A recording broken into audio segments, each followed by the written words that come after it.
Coffee tables around the world have, in the last several years, become some of the most epic battlefields in the history of warfare. With just a handful of cardboard, an interesting, if geologically suspect map, and some friends, a batch of mix-and-match races compete for dominion of this chunk of cardboard. That's really it. Behold Small World 2, the improved version of the PC version of one of the staple board games of the moment, where you don't know when you're going to stumble upon a completely broken combo until they get pulled from the bag. Note to all viewers, on the 5-player map, the fortified halflings are one such combo.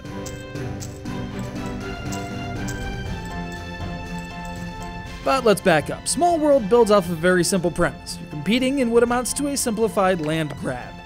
Your race attempts to conquer territories, then once your numbers dwindle due to overextension or attrition, you can send that race into decline and choose another one. Each race has a special power, as could be expected, but each race also has an additional power appended to it, like fortified halflings or merchant orcs or seafaring tritons, which seems way too obvious, but I've seen it happen. The combination of adjective and race combine to determine how many units of that race you get to start with, and from there your conquest begins, on a static backdrop, without flashiness at all.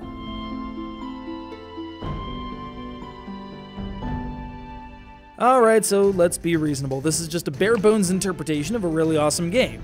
You're not getting the glitz and glamour of a battle chess or the money-chomping cash register of an action video Monopoly. It's a very simple board game with very simple golden rule. Conquering a new zone takes 2 units, plus an additional unit per piece of cardboard in that space, or digital cardboard. So mountains take an additional unit, enemy units take an additional unit each, and anything that the enemy units might have dropped in there for added difficulty, like a dragon or a fortification or a bivouac, will cost an extra unit apiece as well. After you've made your conquests, you can redistribute your units at will, then you count up your score for that turn. 1 victory coin per area, plus any bonuses you get to add due to your race or adjective, plus any territories occupied by the race you've most recently sent into decline. Your score is public data in the moment, but kept concealed for the rest of the game. So you can either keep a running tally in your head, or you can just slaughter the innocent at every turn, like a good little avatar of death.